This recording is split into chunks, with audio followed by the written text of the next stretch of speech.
สุดท้ายแล้วเนี่ยวิดีโอมันนี่ខ្ញុំនឹងបង្ហាញអ្នកនរគ្នាអំពីសមត្ថភាពរបស់កាមេរ៉ា drone MJX Bugs 16 Pro អញ្ចឹង MJX Bugs 16 Pro នេះនឹងមានចេញលក់នៅដើមខែក្រោយនេះឯងគឺខែមិថុនាឆ្នាំ2021ណាអញ្ចឹងលក្ខណៈពិសេសរបស់ drone MJX Bugs 16 Pro នេះគឺទី1គឺវាបំពាក់មកជាមួយនឹងកាមេរ៉ា 3RC Gimbal តែម្ដងហើយមួយទៀតគឺ EIS ណាគឺវាខ្លាំងមែនតើណាគឺមានន័យថាមាន Gimbal 3RC ហើយបំពាក់មកជាមួយនឹងបច្ចេកវិទ្យា EIS ទៀត Electronic Image Stabilization មួយទៀតណាហើយវីដេអូរបស់វាគឺ 4K ដដែលអូខេឥឡូវយើងចាប់ផ្ដើមសាកតែម្ដងណាចុចបើកភ្លើង drone យើងបើកភ្លើង remote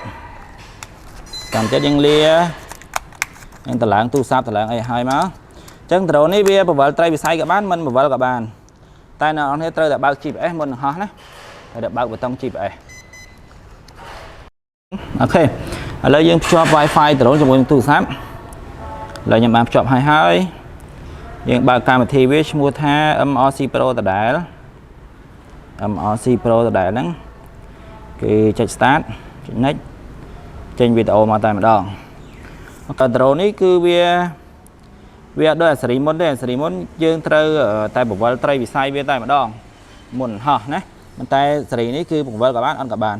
ប៉ុន្តែនៅតែ recommend ឲ្យអ្នកនរគ្នាបង្វិលត្រីវិស័យដូចគ្នា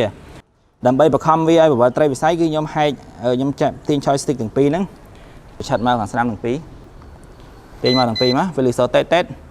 លោតផ្កាយលើ remote ហ្នឹងឃើញទេហើយវាលោតភ្លើងពណ៌លឿងនៅនេះ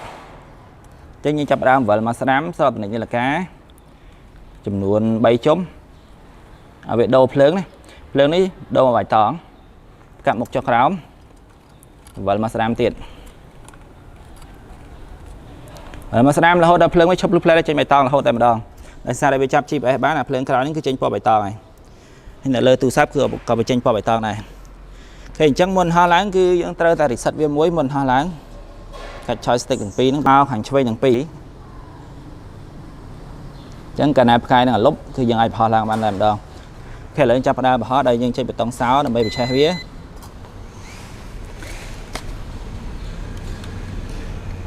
តាមមកទៀតយើងចេញបេតុងមួយដើម្បីវាហោះឡើងចូលដៃឆ្វេងអញ្ចឹងវាហោះនឹងល្អមែនតើណាឥឡូវយើងចាប់ផ្ដើមបោះសាកតែម្ដង